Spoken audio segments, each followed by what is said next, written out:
رات کے آخری حصے میں تہجد پڑھیں یا دعا کریں؟ رات کے آخری حصے میں تہجد کی نماز پڑھنا سب سے افضل بتایا گیا ہے، تو اگر فجر کی نماز سے 1 گھنٹہ پہلے تہجد کی نماز شروع کی جائے، پھر کچھ دیر تک درود شریف پڑھنے کے بعد دعا کی جائے، تو کیا یہ نماز پڑھنے اور دعا کی قبولیت کے لیے بہترین وقت ہوگا؟ اقصی حبیب انڈیا سے جی، سب سے بہترین وقت رات کا آخری حصہ ہی ہے، تہجد کا بھی اور دعا کا بھی۔ تہجد کا تو ہے، قرآن میں جگہ جگہ ثابت ہے، نبی صلی اللہ علیہ وسلم کا اپنا معمول بھی ہے کہ عام طور پر آپ رات کے آخری حصے میں نماز پڑھتے تھے، اور دعا کے لیے بھی حدیث میں آتا ہے کہ اللہ تعالیٰ رات کے آخری حصے میں آسمان دنیا کی طرف آ کے صدائیں لگاتے ہیں، حل من مستغفر اغفر لہ، کوئی ہے مجھ سے گناہوں سے توبہ کرنے والا، میں اس کے گناہوں کو معاف کروں، حل من مسترزق ارزق لہ، کوئی ہے روزی طلب کرنے والا کہ میں اس کو روزی دوں۔ تو اس لیے آپ اگر یہ معمول بنائیں تو بہت اچھا معمول ہے، کچھ وقت تہجد میں گزاریں اور پھر باقی وقت دعا میں گزاریں۔ تہجد کا وقت کب سے کب تک ہے؟ کیا تہجد فجر کی سنت سے پہلے کبھی بھی پڑھ سکتے ہیں یا اس کا کوئی بھی وقت فکس ہے؟ ارباس انصاری انڈیا سے، دیکھیں عشاء کے بعد تہجد کسی بھی وقت پڑھی جا سکتی ہے، لیکن سب سے زیادہ فضیلت والا وقت رات کا آخری تہائی حصہ ہے، یعنی عشاء کے بعد اور صبح صادق کے ٹائم کو 3 حصوں میں ڈیوائڈ کر دیں برابر برابر، تو جو آخری تہائی ہوگا وہ سب سے بہتر وقت ہے تہجد کا۔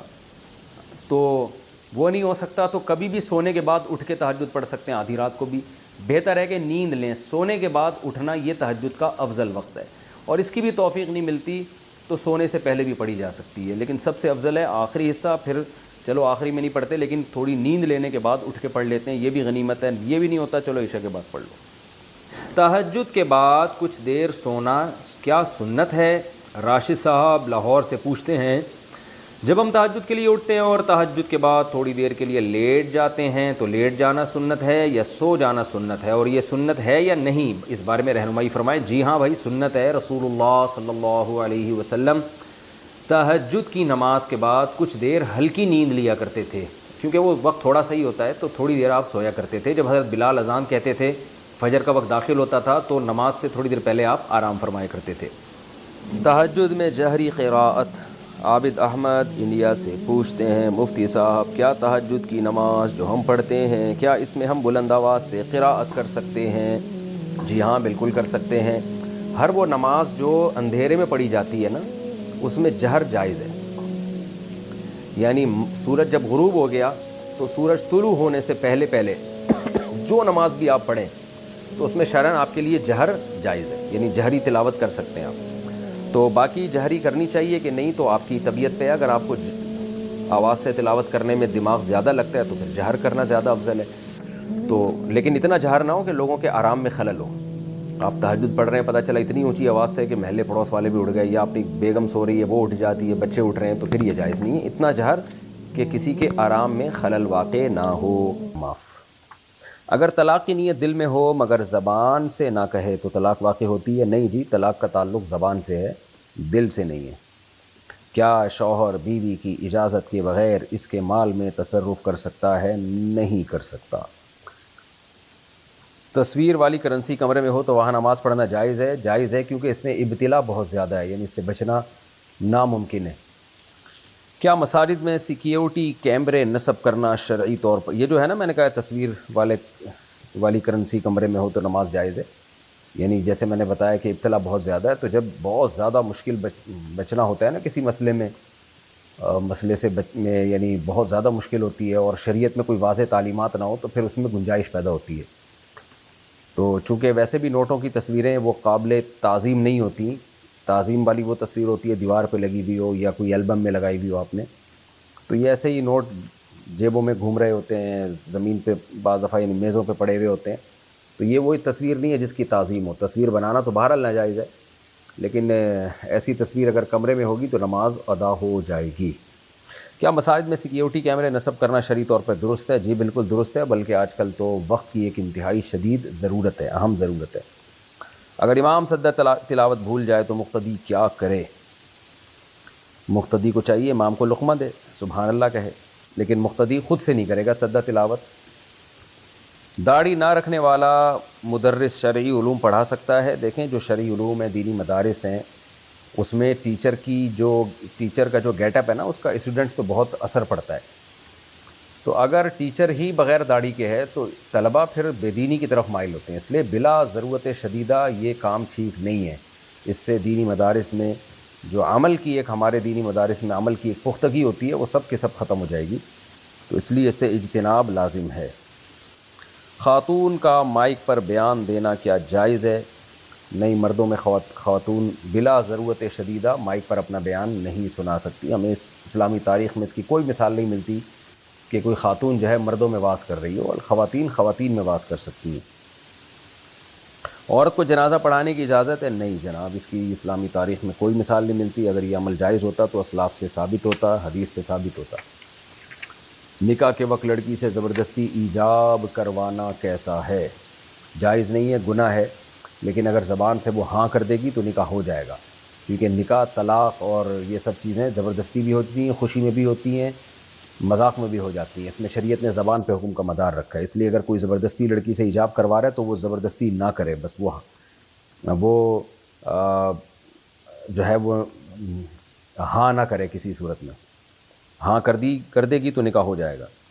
فجر کی سنتیں فرض کے بعد قضا کی جا سکتی ہیں؟ فرض کے بعد حدیث میں سے ثابت ہے، لیکن کب؟ جو اشراق کے وقت، تو وہ بھی فرض کے بعد ہی ہے، اشراق کے وقت پڑھے جائے، کیونکہ نبی صلی اللہ علیہ وسلم فجر کے بعد کوئی نوافل نہیں پڑھتے تھے۔ نوافل سے میری یعنی یہاں مراد یہ ہے کہ فرائض اور واجبات سے ہٹ کے کوئی نماز، اور عبداللہ بن عمر سے یہ بات ثابت ہے کہ آپ نے اشراق کے وقت میں پھر 2 سنتیں پڑھی ہیں۔ مکروہ وقت میں کیا سجدہ تلاوت جائز ہے؟ اگر سجدہ تلاوت والی آیت پڑھی اسی وقت ہے تو سجدہ کر سکتے ہیں، ادروائز اس وقت میں سجدہ جائز نہیں ہے۔ اگر پہلے سجدہ تلاوت والی آیت پڑھی ہے تو پھر آپ مکروہ وقت میں سجدہ تلاوت نہیں کر سکتے۔ کیا نماز کے دوران تھوکنا نماز کو فاسد کر دیتا ہے؟ نہیں، فاسد نہیں کرتا، لیکن یہ برا عمل ہے۔ اگر ویسے بھی آج کل فرش پہ ہم نماز پڑھ رہے ہوتے ہیں، مسجد میں بھی فرش ہوتے ہیں، ان میں تو تھوکیں گے، گندگی ہو جائے گی۔ البتہ کچی جگہ پہ آپ نماز پڑھ رہے ہیں اور تھوکنا بہت ہی مجبوری ہو تو حدیث سے پھر یہ بات ثابت ہے کہ اپنے بائیں طرف انسان تھوک سکتا ہے اگر وہاں کوئی اور بندہ کھڑا ہوا نہیں ہے۔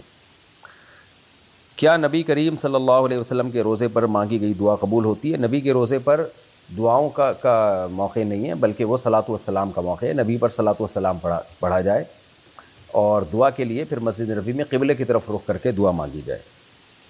تو نبی کے روضے پر کھڑے ہو کر دعا مانگنے کی الگ سے میرے علم میں کوئی فضیلت حدیث سے ثابت نہیں ہے، اور اس سے مشرکین کو شرک کا موقع بھی ملے گا۔ لوگ یہ سمجھیں گے کہ یہ یعنی وہ باقاعدہ نبی صلی اللہ علیہ وسلم سے، پیغمبر سے دعائیں مانگنا لوگ شروع کر دیتے ہیں۔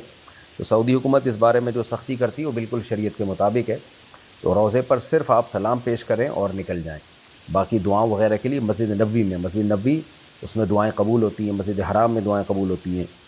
کیا اولاد کو وراثت سے عاق کرنا شرعاً ممکن ہے؟ نہیں جناب، عاق نہیں کر سکتے اولاد کو وراثت سے۔ اگر کوئی بچہ واقعی بہت نافرمان ہے تو زندگی ہی میں اپنی جائیداد تقسیم کر دیں، اور ایسی صورت میں آپ اسے محروم کر سکتے ہیں، لیکن زندگی میں دوسروں کو دے کے، ہینڈ اوور کر کے وصیت نہیں کر سکتے کہ اس بچے کو اولاد نہ ملے، اس بچے کو وراثت نہ ملے۔ یہ وصیت کا لدم ہوگی، اس کی کوئی حیثیت نہیں ہے۔ اگر بیوی سسرال جانے سے انکار کرے تو شوہر کی نافرمانی ہے؟ بیوی کس کے سسرال جانے سے بھائی؟ شوہر کا سسرال تو بیوی کا میکے ہے، اور اپنے سسرال تو شوہر جہاں رہے گا بیوی وہیں رہے گی۔ آپ سوال واضح کریں تو میں جواب دوں گا۔ کسی نیک عمل کی نیت میں ریا شامل ہو تو وہ عمل مردود ہو جاتا ہے؟ اگر خالصتاً وہ نیک عمل کیا ہی دنیا کے لیے، اللہ کے لیے کیا ہی نہیں ہے، 100% مخلوق کے لیے، تو 100% مردود ہے۔ اور اگر اللہ کے لیے بھی ہے، کچھ اس میں ریا بھی شامل ہو گئی، تو پھر دیکھا جائے گا ریا زیادہ ہے یا اللہ کا یا اخلاص زیادہ ہے، تو پلس مائنس ہوگا۔ اگر اخلاص زیادہ ہے تو عمل قبول ہو جائے گا، تھوڑی بہت ریا ہے تو اس ریا کی وجہ سے اس عمل میں بے برکتی پیدا ہو جائے گی، کمی آ جائے گی اس عمل کے ثواب میں۔ لیکن چونکہ کیا اللہ ہی کے لیے تھا، اصل مقصد وہی تھا، تو ثواب ملے گا اس کا۔ تو جتنی ریا شامل ہوگی اتنا وہ عمل خراب ہوگا، اور اگر خالصتاً ریا ہی ریا ہے تو پھر تو بالکل برباد ہو جائے گا وہ عمل۔ اگر مقتدی امام سے پہلے سجدے میں جائے تو کیا نماز ہو جائے گی؟ نماز تو امام کے ساتھ جب سلام پھیرے گا تو نماز ہو جائے گی، لیکن یہ گنہگار ہوگا، شدید وعید حدیث میں اس کی۔ اگر شوہر بیوی کو طلاق دینا چاہے مگر والدین اجازت نہ دیں تو کیا کرے؟ بہتر ہے کہ والدین کی بات مانیں، کچھ کام ابا اماں کو خوش کرنے کے لیے بھی کر لینے چاہیے۔ اگر برداشت کر سکتا ہے کر لے، اللہ کی خاطر، اس پہ ثواب ملے گا۔ ہاں یہ ضرور ہے کہ اگر ناقابل برداشت ہو گیا معاملہ اور اللہ کی حدود پہ قائم نہیں رہ رہے، بعض دفعہ ایسے معاملات ہو جاتے ہیں کہ یہ خطرہ ہوتا ہے کہ مار نہ دیں ایک دوسرے کو، یہ اتنی سخت سنگین حالات ہو جاتے ہیں، تو پھر ایسی صورت میں طلاق دینا شرعاً واجب ہو جاتا ہے۔ تو پھر اور واجب چیزوں میں ماں باپ کی اطاعت جائز نہیں ہے، تو لیکن یہ واجب درجے میں طلاق ہو بھی گئی ہے کہ نہیں ہو گئی خود فیصلہ نہ کریں، کسی پڑھے لکھے آدمی سے مشورہ لے لیں، اپنے حالات بتا کے کوشش تو کریں، برداشت کریں۔ امام کی داڑھی چھوٹی ہو تو اچھا یہ بھی ہوتا ہے، بچے جب چھوٹے ہوتے ہیں نا میاں بیوی میں لڑائیاں بہت ہوتی ہیں، تھوڑا ٹھہر جائیں، انتظار کر لیں، بچے بڑے ہوتے ہیں تو وہ لڑائیاں کم ہو جاتی ہیں، ختم ہو جاتی ہیں، میاں بیوی دونوں بچوں میں مشغول ہو جاتے ہیں اور بچے ماں باپ دونوں کو سنبھال لیتے ہیں۔ تو شروع میں ٹائم گزاریں، بس دنیا ہے مسافر خانہ ہے۔ امام کی داڑھی چھوٹی ہو تو اس کی اقتداء جائز ہے، جو امام داڑھی چھوٹی کرتا ہو اس کو امام بنانا جائز نہیں ہے، اپنے اختیار سے بن جائے تو نماز بہرحال ہر ایک کے پیچھے ہو جاتی ہے، جب تک کہ وہ توحید پرست ہے، مومن ہے، ختم نبوت کا منکر نہیں ہے، تو ہر مسلمان کے پیچھے فرض نماز ادا ہو جائے گی، لیکن اپنے اختیار سے اس کو بنایا نہ جائے، مشورہ نہ دیا جائے، بن گیا تو بس آپ کی مرضی کے بغیر بنا، پڑھ لیں اس کے پیچھے نماز۔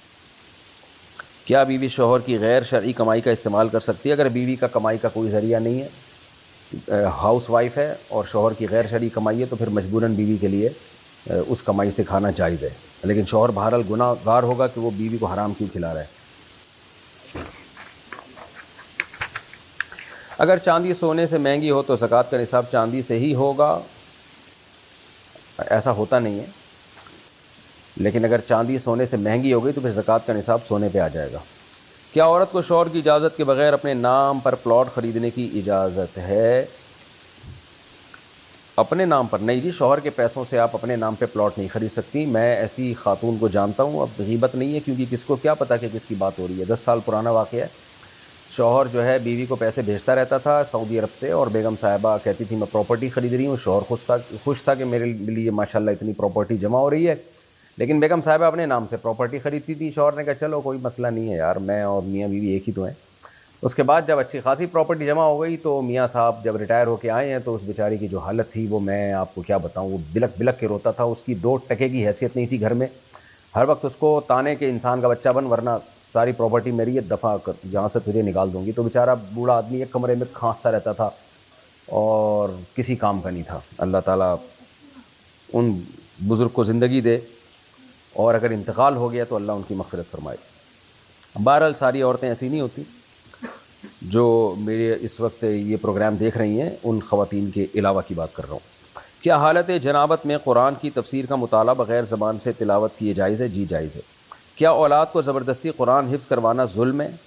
دیکھیں چھوٹا بچہ ہو تو تھوڑی بہت سختی تو اس پہ کرنی پڑتی ہے، کیونکہ وہ اپنا مستقبل کھیل تماشوں میں ضائع کر دیتا ہے، تو ہلکی پھلکی سختی بچے پہ کرنی چاہیے، جو بھی یعنی قرآن حفظ کر، یہ تو بیسک تعلیمات ہے نا، بچہ قرآن حفظ کر لے تو آگے زندگی میں قرآن کی تلاوت کا بہت موقع ملتا ہے اس کو۔ لیکن اگر دیکھ لیا کہ اس کا دماغ نہیں چل رہا اور بہت زیادہ ٹینشن ہو رہی ہے تو پھر زیادہ سختی نہ کریں، پھر چھڑوا دیں ورنہ ٹائم ضائع ہوگا۔ بعض بچے غبی ہوتے ہیں، ان کا دماغ چل نہیں رہا ہوتا، بعض کو کوئی دماغی کمزوری ہوتی ہے، تو ہلکی پھلکی سختی کی جا سکتی ہے، لیکن بہت زیادہ سختی کرنا اور زبردستی گھسیٹنا اس کو، اس سے اس کا ٹائم ضائع ہوگا اور دماغ چلے گا نہیں اور باقی چیزوں میں پھر پیچھے رہ جائے گا، تو یہ ایک طرح کا بچے کے ساتھ ظلم زیادتی ہی کہلائے گا یہ عمل۔ کیا مروجہ اسلامک بینکنگ مکمل طور پر سود سے پاک ہے یا اس میں مشتبہ پہلو باقی ہیں؟ سود سے تو مکمل پاک ہے، لیکن کچھ بیوئے فاسدہ جو بے فاسد ہیں ان کے شبہات بہرحال موجود ہیں، تو اس لیے یہ جو اسلامک بینکنگ کا ہم لوگوں کو مشورہ دیتے ہیں، یہ ان کو مشورہ دیتے ہیں جو خالص سود سے بچنا چاہتے ہیں کہ some thing is better than nothing, کیونکہ اکاؤنٹ تو بہرحال کھول رہی ہیں بینکوں میں، لیکن اگر کوئی بچ سکتا ہے اور بینکنگ سے 100% اپنے آپ کو بچا سکتا ہے ایزیلی، آسانی کے ساتھ، تو پھر بہتر بچنا ہی ہے بہرحال، لیکن سود نہیں ہے بہرحال اس میں، لیکن سود تو نہیں ہے، لیکن جو مثالی تجارت شریعت نے بتائی ہے نا جیسی ہونی چاہیے ویسی بھی نہیں ہے، یہ بھی ذہن میں رکھیں۔ اور بینکنگ والے کہتے ہیں اور علماء نے جو ان کو نصاب بنا کے دیا ہے وہ اس طور پر دیا ہے کہ اب اسلامی حکومتیں تو ہے نہیں کہ 100% آپ چلنے ہی نہیں دے گا کوئی آپ کو، تو اس لیے گنجائش والے پہلو نکالے گئے ہیں اس میں، یہ خوب سمجھ لیں۔ ہاں سود نہیں ہے، جو لوگ کہتے ہیں نا سود ہے اور حرام ہے، یہ بالکل غلط ہے۔ سودی بینک سے سیلری لینے والے کا صدقہ قبول ہوتا ہے؟ سودی بینک میں اگر کوئی ایسی جاب ہے جس سے آپ کا سود سے آپ کا تعلق ہے، جیسے آپ بینک مینیجر ہیں یا آپ اکاؤنٹ مینیج کرنے کا کام آپ کے ذمے ہے، یا یہ کہ اکاؤنٹ کھلوانے کا کام آپ کے ذمے ہے، اس ٹائپ کا کوئی بھی کام، کیونکہ اکاؤنٹ کھلتا ہے تو وہی مقصد ہوتا ہے کہ سودی ایگریمنٹ ہو رہا ہوتا ہے بینک سے، اس طرح کا کوئی بھی کام اگر آپ کے ذمے ہے تو آپ کی سیلری پھر حرام ہے، تو وہ سب کے لیے حرام ہے، پھر وہ اس کا صدقہ بھی قبول نہیں ہوتا۔ البتہ سودی بینک میں کوئی شخص الیکٹریشین ہے یا واٹر سپلائی کرتا ہے یا چوکیدار ہے تو ایسے لوگوں کی آمدن جائز ہے، کیونکہ ان کی سود میں کسی قسم کی کوئی انوالومنٹ نہیں ہے۔ بعض لوگوں کا کام ہوتا ہے سودی بینک میں بیٹھ کے صرف بل جمع کرنا یا اس ٹائپ کا کام ہے، تو اب پتہ نہیں ہے یا نہیں، پہلے بل جمع کرنے کے لیے بندے بیٹھا کرتے تھے۔ اسٹیٹ بینک میں بہت سارے ایسے شعبے ہیں ان کا سود سے کوئی تعلق نہیں ہے، جیسے پرانے نوٹ لے کے نئے نوٹ دینا، اس ٹائپ کا کام ہوتا ہے، تو یہ پھر سود میں نہیں آئے گا اور ان کی آمدن بھی جائز ہوگی۔ اگر مہر مؤخر ہو اور شوہر فوت ہو جائے تو بیوی کا حق کہاں سے وصول ہوگا؟ جی بیوی کا حق شوہر کی وراثت سے وصول ہوگا۔ اگر فاسق فاجر کی قیادت میں جہاد ہو تو شرکت کا کیا حکم ہے؟ اگر شرعی جہاد ہے، واقعی فساد نہ ہو، جہاد ہو، تو پھر امام جو ہے وہ فاسق ہو فاجر ہو تو بھی اس کی قیادت میں لڑنا پڑے گا۔ یہ بات صحیح احادیث سے بالکل واضح طور پہ ثابت ہے کہ جو بھی شرعی جہاد، یہ خوب سمجھ لیں، شرعی جہاد جہاں بھی ہوگا تو پھر اس میں حاکم کی ذاتی حیثیت نہیں دیکھی جائے گی کہ یا نیک ہے یا برا ہے۔ کافروں سے سودی لین دین جائز ہے؟ نہیں، حرام ہے، کافروں سے بھی سودی لین دین حرام ہے۔ کیا طلاق بدعی یعنی ماہواری میں طلاق دینا، یہ والی طلاق واقع ہوتی ہے یا نہیں؟ طلاق بہرحال واقع ہو جاتی ہے۔ یہ آج کل کے نئے نئے اسکالرز آ رہے ہیں جو اوٹ پٹانگ باتیں کرنے لگے ہیں۔ جب بھی طلاق کا لفظ زبان سے نکالیں گے طلاق ہوگی، چاہے غلط طریقے سے دیں صحیح طریقے سے دیں۔ شریعت نے غلط طریقے کو غلط اسی وجہ سے کہا ہے کہ اس سے نقصان بہت ہوتا ہے۔ اگر طلاق واقعی نہ ہوتی تو شریعت کو غلط کیوں کہتا؟ وہ تو لغو الفاظ ہو جاتے۔ تو طلاق جس طرح بھی دیں گے بہرحال واقع ہو جائے گی، اور گناہ ہوگا اگر 3 طلاقیں اکٹھی دی ہیں، یا حیض میں طلاق دی ہے، یا اس ہم بستری میں طلاق دی ہے، اس طہر میں طلاق دی ہے جس میں بیوی سے ہم بستری کر لی ہو، تو یہ سب بدعی طلاقیں لیکن ہو جاتی ہے۔ کیا موجودہ عدالتوں میں قاضی کی حیثیت شرعی قاضی جیسی ہے؟ دیکھیں، اگر کوئی اسلامی مملکت ہے اور اس کا قانون آئین میں یہ بات لکھی ہوئی ہے کہ یہ ملک اسلامی ملک ہے تو اس کے قاضی شرعی قاضی ہی کہلائیں گے۔ البتہ وہ قاضی اگر کوئی ایسا فیصلہ کرتے ہیں تو 100% شریعت کے خلاف ہے تو پھر وہ فیصلہ قابل قبول نہیں ہوگا۔ جیسے پاکستان کا قانون اسلامی ہے لیکن اس میں کچھ شقیں غیر اسلامی ہیں، جیسے عدالتی خلا، تو جج عدالتی خلا پر اگر فیصلہ کر دیتا ہے اور اس میں تنسیخ نکاح کی شرائط نہیں پائی جا رہی ہوں، شرعی شرائط، تو وہ جج کا فیصلہ قابل قبول نہیں ہوگا۔ چاہے پھر اس میں یہ بحث ہی فضول ہے کہ قاضی شرعی ہے یا غیر شرعی، بھائی فیصلے کو دیکھا جائے گا کہ فیصلہ شرعی ہے یا نہیں ہے، تو فیصلہ غیر شرعی ہے لہذا وہ قابل قبول نہیں ہوگا۔ اگر عورت نے شوہر کی اجازت کے بغیر سونے کا کاروبار کیا اور نفع حاصل کیا تو کیا وہ نفع بیوی کے لیے؟ جی ہاں بھائی، بیوی کے لیے۔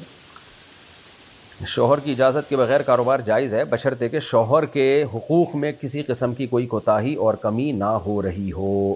گھرداری میں، بچوں کو پیدا کرنے میں بھی، بچوں کو پالنے میں بھی عورت کی بنیادی ذمہ داری یہ ہے، تو یہ ذمہ داری پوری کر کے اگر وہ کاروبار کرتی ہے تو پھر ٹھیک ہے۔ اس کی مثال ایسے ہے، شریعت نے شوہر کی اجازت کے بغیر عورت کو نفلی روزے سے منع کیا ہے۔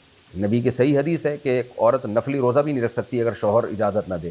اس کی وجہ یہ ہے کہ بعض دفعہ شوہر کا حق اس سے ضائع ہوتا ہے، وہ گھر میں ہوگا، بیگم کا روزہ ہے، بیگم کا موڈ آف ہو رہا ہے وغیرہ وغیرہ، تو اس لیے شریعت نے کہا نفلی روزہ شوہر کی پرمیشن کے بغیر آپ نہیں رکھ سکتی۔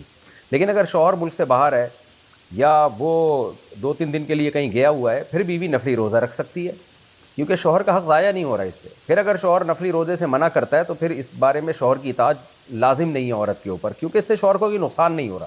بلا وجہ شوہر ایک دھونس جما رہا ہے بیوی پہ، روزہ نہیں رکھو، بھائی کیوں؟ اس کی پرسنل لائف ہے، وہ جو مرضی کرے، آپ کے حقوق اگر وہ پورے کر رہی ہے تو پھر کیوں اس کو آپ روزے سے منع کر رہے ہیں؟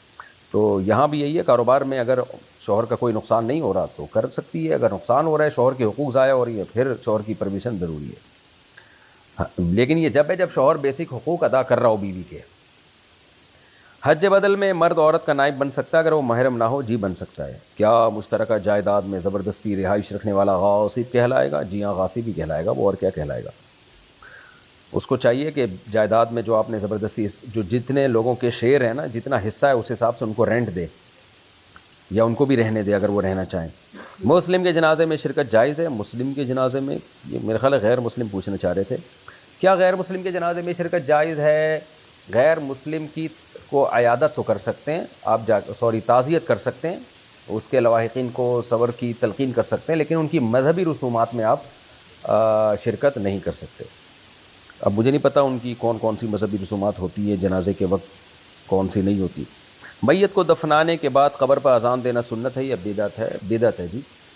نماز جنازہ میں امام کے بغیر انفرادی طور پر نماز جائز ہے؟ نہیں، نماز جنازہ ایک ہی دفعہ ہوگا، یہ ڈبل ڈبل نماز جنازے جو آج کل شروع ہو چکے ہیں یہ بھی غلط ہیں، غیر شرعی ہیں۔ صحابہ کے دور میں، نبی کے دور میں ایک ہی جنازہ ہوتا تھا بس، آج کل ایک ادھر شہر میں ہو رہا ہے، گاؤں میں ہو رہا ہے، کیا عجیب تماشا لگا لیا ہے۔ تو لوگ کہتے ہیں اس کے ناجائز ہونے کی دلیل کیا ہے؟ اتنی دلیل کافی ہے کہ نبی کے دور میں ایک دفعہ جنازہ ہوتا تھا بس، تو ورنہ کیا ہوگا، 2 کے بجائے 3 شروع ہو جائیں گے، پھر 4 شروع ہو جائیں گے۔ تو یہ عبادت جو ہے توقیفی ہے، جتنا ثبوت ہے اس سے زیادہ آپ آگے بڑھ نہیں سکتے۔ ہاں اگر کسی نے ولی کی اجازت کے بغیر نماز جنازہ پڑھا دیا، جیسے میت کا بیٹا موجود ہے، اس نے منع کیا نہیں پڑھاؤ، پھر بھی آپ نے پڑھا دیا، تو پھر اس کو یہ اختیار ہے کہ وہ دوبارہ نماز جنازہ لوٹا سکتا ہے۔ لیکن آج کل جو ڈبل ڈبل نماز جنازہ ہو رہے ہیں وہ ولی کی اجازت سے ہو رہے ہوتے ہیں، اس کو پتہ ہے کراچی میں بھی ہو رہا ہے، کہہ رہا ہونے دو ٹھیک ہے میں یہاں دوبارہ پڑھ لوں گا، یہ غلط ہے۔ وہ منع کرے بھائی وہاں نہیں ہوگا، یہاں ہوگا، گاؤں میں ہوگا، تو پھر ہم یہ کہیں گے کہ اگر پھر بھی یہاں پڑھ لیا تو غلط کیا، لیکن جو ولی ہے اس کو اجازت ہوگی کہ وہ دوبارہ پڑھے۔ لیکن آج کل ایسا ہو نہیں رہا ہے، ویسے ہی ڈبل ڈبل جنازے ہو رہے ہیں، تو یہ جائز نہیں ہے۔ اگر والد نے ناحق اپنے ایک بیٹے کو محروم کیا ہو تو بقیہ ورثہ پر کیا ذمہ داری ہے؟ والد اگر ناحق محروم کرے گا تو گناہ گار ہوگا، یعنی وراثت سے اگر محروم کرے گا، اول تو ہوگا نہیں بچہ محروم، اگر والد نے وصیت بھی کی تو بھی بچے کو وراثت میں سے حصہ ملے گا۔ ہاں زندگی میں اگر والد نے ساری وراثت بانٹ دی اور ایک بچے کو محروم کر دیا تو یہ برا عمل ہے، اس پر نبی صلی اللہ علیہ وسلم کی شدید وعید ہے، اس کو آپ صلی اللہ علیہ وسلم نے ظلم قرار دیا۔ تو باقی بچوں کو دے دیں گے، وہ مالک تو بن جائیں گے۔ باقی اخلاقیات کا تقاضا یہ ہے کہ وہ بھائی اگر غریب ہے، مسکین ہے، ضرورت مند ہے، تو تھوڑا تھوڑا بھائی اس کے ساتھ تعاون کر لیں، یہ صلہ رحمی کا، رشتہ داری کا تقاضا ہے۔ کیا ارتداد کے بعد دوبارہ اسلام لانے والے سے نکاح دوبارہ ہوگا؟ جی ہاں، کوئی مرتد ہو گیا تو اس کا نکاح ٹوٹ جاتا ہے، اگر وہ دوبارہ اسلام لائے گا تو تجدید نکاح ہوگی۔ کیا خفیہ نکاح شرعی طور پر معتبر ہے اگر گواہ اور ایجاب و قبول موجود ہو؟ اگر 2 گواہ ہیں، ایجاب و قبول ہے، تو اس کو خفیہ نکاح شرعی طور پہ کہتے نہیں ہیں، یہ خفیہ نکاح نہیں کہلائے گا۔ البتہ خلاف سنت ضرور ہے، سنت یہی ہے کہ اعلان کر کے خوب دنیا کو بتا کے نکاح کیا جائے، ایک تو سنت ہے۔ دوسرا 2 گواہوں کی موجودگی میں جو آپ نکاح کرتے ہیں پبلکلی اس کو پھیلاتے نہیں ہیں تو بدگمانی بھی ہو سکتی ہے۔ کسی دن آپ اس لڑکی کے ساتھ پکڑے گئے، لوگ کہیں گے کمبخت تو زنا کر رہا ہے، اور آپ کہیں گے بھی میں نے تو نکاح کیا ہے، تو کہاں سے لائیں گے وہ 2 گواہ؟ پھر وہ 2 لائیں گے بھی تو لوگ سمجھیں گے پتہ نہیں ایسے ہی ابھی بنا نہ لی ہوں اس نے۔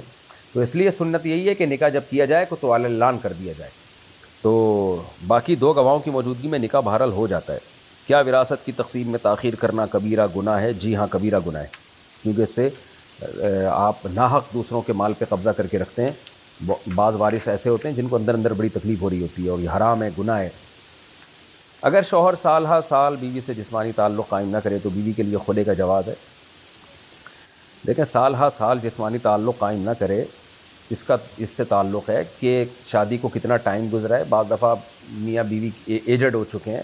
حضرت عمر کے پاس ایک کیس آیا، بیوی نے کہا کہ میرا شوہر بہت طویل عرصے سے مجھ سے ریلیشن ہی قائم نہیں کرتا۔ حضرت عمر نے اس کے شوہر کو بلایا تو اس کے شوہر نے بتایا کہ مجھے، یعنی اس کا خلاصہ یہ ہے، اس کے شوہر کا بیان یہ ہے کہ اس نے مجھے میرا مال اور میری ساری صحت جو ہے نچوڑ لی ہے۔ اس کا میں خلاصہ، یعنی اس کا مفہوم اپنے الفاظ میں بیان کر رہا ہوں۔ حضرت عمر نے کوڑا لیا اس عورت کی طرف، اشارہ کیا کہ جاؤ اس کے ساتھ گزارا کرو۔ تو ایک ٹائم کے بعد تو ظاہر ہے مرد بھی اور عورت بھی دونوں کمزور ہو جاتے ہیں، تو اور شادی نہیں ہوئی ہے اور مرد بالکل ینگ ہے، جوان ہے، اور پھر اس نے بیوی کو زبردستی ایسے ہی چھوڑ دیا ہے، اس کے قریب ہی نہیں آ رہا، ٹائم گزر رہا ہے، اس میں بیوی کو برائی کا خطرہ ہے، اور اس کو متعنت کہتے ہیں، پھر اس کے احکام ہیں۔ تو کسی کے ساتھ ایسا ہو تو وہ مفتیان کرام کے سامنے وہ تفصیل لکھ کے بتائے، تو پھر وہ اس کا حل بتائیں گے کہ ایسی کس صورت میں تنسیخ نکاح وہ عورت لے سکتی ہے، یعنی نکاح اپنا ختم کرا سکتی ہے، اور کس صورت میں ختم نہیں کرا سکتی۔ بہرحال ایسی صورت میں خلا جو میاں بیوی کے درمیان ایگریمنٹ ہے وہ تو بہرحال جائز ہے، یعنی عورت سمجھتی ہے کہ میرا حق پورا نہیں ہو رہا یا میری ڈیزائرز پوری نہیں ہو رہی ہیں، تو پھر وہ شوہر سے خلا مانگ سکتی ہے۔ شوہر خلا دے دے تو اچھی بات ہے، خلا نہیں دیتا تو پھر یہ تفصیل ہے جو میں نے بتائی کہ پھر علماء کو بتائے، کسی بھی معتبر دارالفتہ سے، دارالعلوم کورنگی کراچی ہے، بنوری ٹاؤن ہے، جامعہ فاروقیہ ہے، یا جامعۃ الرشید ہے، یا جامعہ اشرفیہ ہے وہاں لاہور میں، یہ بڑے بڑے کوڑا خٹک ہے، جتنے بھی بڑے بڑے ہمارے دینی مدارس ہیں جن میں ریلائبل مفتیان کرام بیٹھتے ہیں، تو ایسے ادارے میں عورت اپنا کیس لکھ کے دے کہ بھئی کیا مجبوری ہے اس کو، تو علماء بتا دیں گے کہ اس میں تنسیخ نکاح کی شرائط پائی جاتی ہیں کہ نہیں پائی جاتی، اس پر عمل کرے۔ پھر وہ اگر کوئی شخص نماز قضا کرے بغیر عذر کے تو اس پر تعزیر ہوگی جی، شرعی اسلامی حکومت ہوگی تو تعزیر ہوگی، اور کبیرہ گناہ ہے یہ بغیر عذر نماز قضا کرنا، بہت بڑا جرم ہے۔ کیا نظر ماننے کے بعد نظر کو مؤخر کرنا جائز ہے؟ دیکھیں نظر دو طرح کی ہوتی ہے، ایک موقت اور ایک مطلق۔ مطلق میں کوئی ٹائم نہیں ہوتا، آپ نے کہا ہوتا ہے اللہ میرا یہ کام ہو گیا تو میں اتنے نوافل پڑھوں گا، میں اتنے روزے رکھوں گا، یا میں اتنے پیسے صدقہ کروں گا، تو وہ موت تک آپ کے پاس اختیار ہے۔ اور اگر ٹائم باؤنڈ تھی تو جس ٹائم تک آپ نے باؤنڈ کیا ہے تو پھر اس ٹائم کے اندر اندر آپ کو وہ کام کرنا پڑے گا، اگر ڈیلے کریں گے تو گناہ گار ہو جائیں گے اور قضا کرنی پڑے گی۔ اگر کوئی وضو کے بغیر قرآن چھو لے تو اس پر کفارہ ہے؟ نہیں جناب، لیکن جائز نہیں ہے یہ عمل۔ اگر کسی نے جادو سے کسی کا نکاح توڑوایا ہو تو اس کی کیا سزا ہے؟ آج کل عاملوں نے دھندا بنایا ہوا ہے، جب بھی نکاح ٹوٹتا ہے تو میاں بیوی اپنی حرکتوں پہ غور نہیں کرتے اور جادو پہ ڈال دیتے ہیں۔ تو اس لیے کسی عامل کے کہنے پہ یہ کہہ دینا کہ فلاں نے جادو کیا ہے، تو اس بیس پہ کسی سے بدگمان ہونا ناجائز اور حرام ہے۔ البتہ یقینی دلائل سے پتہ چل جائے کہ کسی نے جادو کیا ہے، جادو میں بعض دفعہ شعبدے بازی ہوتی ہے، غلط فہمیاں پھیلا دی جاتی ہیں، تو پھر جو ہے شریعت میں اس میں تعزیر ہے، اس کو سزا دی جائے گی، بلکہ شریعت میں جادوگر کی تعزیر تو بہت سخت ہے کہ اس کو قتل کیا جائے، لیکن یہ کام حکومت کرے گی، قتل نہیں کرتی تو بہت شدید ترین سزا دے گی اس کو۔ کیا حدیث من کذب علی متعمدن ضعیف روایات کو بیان کرنے والے پر بھی لاگو ہوتی ہے؟ نہیں، ضعیف روایت کو بیان کرنے والے پر یہ حدیث لاگو نہیں ہوتی۔ نبی نے فرمایا من کذب علی متعمدن فلیتبوأ مقعدہ من النار، جو مجھ پر جان کر جھوٹ باندھے وہ اپنا ٹھکانہ جہنم میں ٹھہرا لے۔ تو ضعیف حدیث جو ہے وہ من گھڑت نہیں ہوتی، بلکہ اس میں امکان ہوتا ہے کہ شاید نبی صلی اللہ علیہ وسلم نے ایسا فرمایا ہوگا، تبھی تو اس کو کمزور کہا جاتا ہے، تو تبھی وہ تائید کے طور پر پیش کی جا سکتی ہے۔ کسی بھی عمل جو صحیح حدیث سے ثابت ہو اس کی تقویت کے طور پہ پیش کی جا سکتی ہے۔ بخاری مسلم میں بھی ہیں بعض حدیثیں کہ امام بخاری امام مسلم پہلے صحیح حدیثیں لائے، پھر ان کی تائید میں ضعیف روایت لے کر آ گئے۔ تو ہاں، موضوع من گھڑت روایت وہ پیش کرنا وہ بہرحال اسی زمرے میں آتا ہے کہ جو مجھ پہ جھوٹ باندھے گا وہ اپنا ٹھکانہ جہنم میں بنا لے۔ کیا پردہ نہ کرنے والی عورت کو زبردستی پردہ پر مجبور کرنا درست ہے؟ جائز ہے، حکومت بھی مجبور کر سکتی ہے، اور لڑکی کے ولی بھی، جیسے بیٹی ہے تو باپ مجبور کر سکتا ہے، چھوٹی بہن ہے تو بھائی مجبور کر سکتا ہے، بیوی ہے تو شوہر مجبور کر سکتا ہے، تو جائز ہے۔ البتہ اس زمانے میں سختی کرنی چاہیے نہیں کرنی چاہیے، ہر ایک کے حالات مختلف ہوتے ہیں۔ بعض دفعہ سختی کرنے سے بغاوت پھیلنے کا خطرہ ہوتا ہے، بجائے پردہ کرنے کے اور بھی دینی حکام سے وہ دور ہو جاتی ہے۔ تو جہاں سختی کرنے سے فائدے کی امید ہو وہاں تو سختی لازم ہے، جہاں سختی کرنے سے فائدے کی امید نہ ہو تو وہاں سختی نہیں کی جائے۔ کیا غیر محرم کو سلام کرنا گناہ ہے؟ اگر غیر محرم سے کسی ضرورت سے بات کرنی پڑ جائے تو پھر سلام کرنا چاہیے، سنت عمل ہے سلام کرنا، اور اس کو وعلیکم السلام کہنا چاہیے، اس کے بعد بات کریں، کوئی ضروری بات ہے۔ اور اگر بات چیت کرنی نہیں ہے، ایسی غیر محرم جا رہی ہے، تو انٹیوں کو بلا وجہ سلام کر کے اپنی طرف متوجہ نہ کریں اور نہ ان کی طرف متوجہ ہوں، اسی میں عافیت ہے۔ کیا شوہر کی اجازت کے بغیر بیوی کا مستقل نفلی روزے رکھنا جائز ہے؟ یہ مسئلہ بھی میں نے بیان کیا ہے۔ اگر شوہر گھر میں موجود ہے تو بیوی ایک نفل روزہ بھی شوہر کی پرمیشن کے بغیر نہیں رکھ سکتی، کیونکہ اس سے شوہر کی خدمت میں فرق پڑنے کا خطرہ ہوتا ہے۔ لیکن اگر شوہر گھر سے باہر ہے، جاب پہ رہتا ہے یا صبح سے لے کے شام تک، تو پھر بیوی کے نفل روزے رکھنے سے شوہر کی خدمت پہ کوئی فرق نہیں پڑتا اس سے۔ تو پھر شوہر اگر بیوی کو منع بھی کرتا ہے تو بیوی پر شوہر کی اطاعت لازم نہیں ہے ایسی صورت میں، کیونکہ یہ بلا وجہ کا منع کرنا کہلائے گا۔ ہاں، اگر بیوی نفلی روزے رکھ کے کمزور ہو رہی ہے اور کمزوری کی وجہ سے شوہر کے حقوق ادا نہیں ہو پا رہے، گھرداری نہیں ہو پا رہی، اس سے بچے نہیں سنبھالے جا رہے، اور پھر روزے پہ روزے رکھی چلی جا رہی ہے، تو پھر چونکہ شوہر کے حقوق ضائع ہو رہے ہیں، کیونکہ بچے پالنا جیسے بیوی کا حق ہے تو شوہر کا بھی حق ہے، بچے پیدا کرنا بھی اور پالنا بھی، تو ایسی صورت میں بھی شوہر کی اطاعت لازم ہوگی۔ خلاصہ یہ نکلا کہ بیوی کے نفلی روزے رکھنے سے اگر شوہر کے حقوق ضائع ہو رہے ہیں یا ہونے کا قوی خطرہ ہے تو پھر نفلی روزہ بیوی شوہر کی پرمیشن کے بغیر نہیں رکھ سکتی، اور اگر ایسا کوئی خطرہ نہیں ہے تو پھر شوہر کو منع کرنے کا حق حاصل نہیں ہے، اگر وہ منع کرے گا تو بیوی پھر بھی روزہ رکھ سکتی ہے۔ کیا دو الگ الگ فرقوں کے افراد کا آپس میں نکاح شرعی لحاظ سے درست ہے؟ دیکھیں، فرقوں میں اگر عقیدہ توحید ان کا ایک ہی ہے، عقیدہ ختم نبوت پر عمل کرتے ہیں، مسلمان ہیں، فروعی اختلاف کی وجہ سے الگ الگ ہیں، تو پھر تو ان میں نکاح جائز ہے۔ لیکن اگر عقیدہ توحید ہی کا ہی مسئلہ آ گیا، ایک فرقہ عقیدہ توحید کو نہیں مانتا، وہ شرکی عقائد ہے یا ختم نبوت کا منکر ہے، یعنی ایسا عقیدہ جس سے انسان اسلام سے خارج ہو جاتا ہے، تو پھر ایسے فرقے میں نکاح جائز نہیں ہے، نکاح ہوگا ہی نہیں۔ کیا زکوٰۃ کا مال لنگر پر خرچ کرنا جائز ہے؟ نہیں، جائز نہیں ہے۔ کیا والد اپنی حیثیت میں تمام مال صرف ایک بیٹے کو دے سکتا ہے؟ اپنی حیات میں تمام مال صرف ایک بیٹے کو دے سکتا ہے؟ یہ برا عمل ہوگا، ظلم کہلاتا ہے شریعت کی نظر میں یہ عمل۔ ہاں اگر باقی بیٹے انتہائی درجے کے نالائق ہیں، چرسی ہیروئن چی کسی کام کے نہیں اور باپ کو صبح شام ستاتے ہیں، تو پھر ان کو محروم کر سکتا ہے، زندگی میں ایک بیٹے کو سب کچھ دے سکتا ہے، لیکن ہینڈ اوور کرنا پڑے گا۔ وصیت نہیں کر سکتا کہ میرے مرنے کے بعد اس کو دیا جائے اس کو نہ دیا جائے، اولاد کے حق میں وصیت باطل ہے۔ تو نارملی ایک بیٹے کو سب کچھ دے دینا برا عمل ہے، نبی صلی اللہ علیہ وسلم نے اس عمل کو ظلم قرار دیا ہے۔ کیا جدید فتووں کو قدیم اجماعی اقوال پر فوقیت دی جا سکتی ہے؟ بالکل نہیں۔ جب ایک دفعہ کسی مسئلے پر اجماع ہو گیا تو قیامت تک کے لیے ہو گیا، کیونکہ حدیث میں آتا ہے امت گمراہی پہ جمع نہیں ہو سکتی۔ اگر کسی شخص نے عورت کو نکاح سے پہلے طلاق دے دی ہو تو نکاح کے بعد وہ شمار ہوگی؟ نہیں جناب، اجنبی عورت کو 100 دفعہ بھی کہہ دے تمہیں طلاق ہے تو کچھ بھی نہیں ہوتا، دوبارہ نکاح کر سکتا ہے۔ البتہ اگر کسی عورت کو یوں کہا کہ اگر میں نے تجھ سے نکاح کیا تو تجھے طلاق ہے، تو پھر نکاح کرتے ہی طلاق واقع ہو جائے گی۔ کیا بچوں کو زبردستی روزہ رکھوانا شرعی طور پہ درست ہے؟ بچہ اگر 10 سال کا ہو گیا اور اس کی صحت اچھی ہے تو رمضان کے روزے میں عادت ڈالنے کے لیے اس کو کبھی کبھار زبردستی، یعنی زبردستی کا مطلب تھوڑا سختی کر کے بھی روزہ رکھوایا جا سکتا ہے تاکہ عادت پڑے اس کو۔ 10 سال سے بھی اگر وہ چھوٹا ہے تو پھر زبردستی نہ کی جائے اس کے اوپر۔ 10 سال یا 10 سال سے زیادہ ہو گیا تو تھوڑے تھوڑے روزے اس کو رکھوانا تاکہ عادت پڑ جائے، ورنہ بالغ ہوتے ہی ایک دم سے تھوڑی روزے رکھے گا، پہلے یوز ٹو ہوگا تو روزے رکھے گا نا۔ حالت روزہ میں دانتوں کی صفائی ٹوتھ پیسٹ سے جائز ہے؟ اگر ٹوتھ پیسٹ گلے تک نہ پہنچے تو ٹوتھ پیسٹ کرنے سے روزہ نہیں ٹوٹتا، لیکن یہ عمل مکروہ ناپسندیدہ ہے کیونکہ اس بات کا قوی خطرہ ہوتا ہے کہ ٹوتھ پیسٹ گلے تک پہنچ جائے۔ البتہ مسواک بلا کراہت جائز ہے، بلکہ سنت ہے۔ کیا کوئی عورت نکاح پڑھا سکتی ہے؟ جی، اگر پانی ناپاک اور وہی وضو کے لیے میسر ہو تو کیا تیمم ہوگا؟ جی ہاں تیمم ہوگا، ناپاک پانی سے وضو جائز نہیں ہے۔ کیا موبائل میں محفوظ قرآن کی تلاوت بغیر وضو کے جائز ہے؟ جی، اگر کوئی امام فجر کی نماز میں سورت بھول جائے تو کیا سجدہ سہو لازم ہے؟ اگر امام سورہ فاتحہ کے بعد رکوع کر لے اور سورت بھول جائے تو اس کو چاہیے کہ جیسے ہی رکوع میں یاد آیا کھڑے ہو کہ سورت مکمل کرے یا کچھ چند آیتوں کی تلاوت کرے یا سورت تلاوت کرے اور پھر آخر میں سجدہ سہو کر لے، اور اگر رکوع میں بھی یاد نہیں آیا تو پھر آخر میں سجدہ سہو کر لے تو نماز ادا ہو جائے گی۔ البتہ جان کر سورت چھوڑ دی تو نماز واجب الادا ہے، یعنی دوبارہ پڑھنی پڑے گی۔ اگر کسی شخص کی بیوی کئی سال غائب ہو اور پتہ نہ چلے تو نکاح کا کیا حکم ہے؟ نکاح جب تک توڑے گا نہیں ٹوٹے گا نہیں، جب تک طلاق نہیں دے گا نکاح ختم نہیں ہوگا، یا بیوی کی موت کی صورت میں ختم ہوگا، اس سے پہلے نہیں ہو سکتا۔ اگر کسی خاتون نے بغیر ولی کے نکاح کر لیا ہو تو بعد میں ولی کی اجازت سے نکاح دہرایا جائے گا؟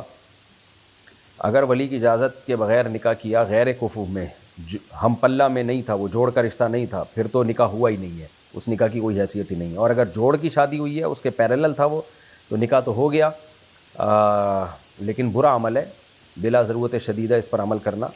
تو جب ہو گیا تو پھر نکاح لوٹانے کی ضرورت نہیں ہے، لیکن اختلاف سے بچنے کے لیے اگر تجدید نکاح کر لی جائے بعد میں ولی کی اجازت سے تو اچھی بات ہے، کیونکہ باقی 3 امام مالک، امام شافعی، امام احمد کے نزدیک ایسا نکاح نہیں ہوتا۔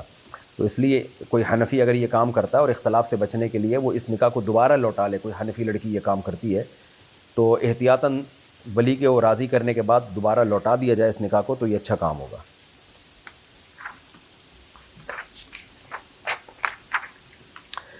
کیا پیری مریدی کا موجودہ نظام شریعت کے مطابق ہے؟ کہیں کہیں شریعت کے مطابق ہے، زیادہ تر شریعت کے خلاف ہے۔ تو پیر کا مطلب یہ ہوتا ہے کہ جس کو کسی مستند بزرگ سے جو متبع سنت ہوں ان سے اجازت بیعت ملی ہو اور آپ کاؤنسلنگ کے لیے یا ان کو اپنا مینٹور بنانے کے لیے ان کے ہاتھ میں بیعت ہو جائیں، اور بیعت ہونے سے وہ آپ کو سیدھے راستے کی تلقین کریں، آپ کی جو روحانی بیماریاں ہیں، حسد، بغض، ان کا علاج کریں اور آپ کو اللہ اللہ سکھائیں، بدعتوں سے دور ہوں اور پراپر علم بھی ہو ان کے پاس شریعت کا، تاکہ جو ہے وہ اس شریعت پر عمل کرائیں آپ کو۔ تو جو پیر ایسا ہوگا تو اس سے تو بیعت ہونا اچھی بات ہے، لیکن بہت سارے پیر ایسے نہیں ہیں، آج کل گدی نشین ہوتے ہیں، آتا واتا بیچاروں کو کچھ نہیں ہے بہت ساروں کو، اور خود شریعت پہ عمل نہیں کر رہے ہوتے، آپ کو کیا کرائیں گے؟ اور ان کے پاس بیٹھ کے دنیا کی محبت کم ہونے کے بجائے اور بڑھ رہی ہوتی ہے، آپ کو بھی گدی کا شوق پیدا ہو جاتا ہے۔ تو اس طرح کی چیزیں مارکیٹ میں بہت چل رہی ہیں۔ اگر کسی نے طلاق کی نیت سے جاؤ کہا ہو تو کیا طلاق واقع ہو جائے گی؟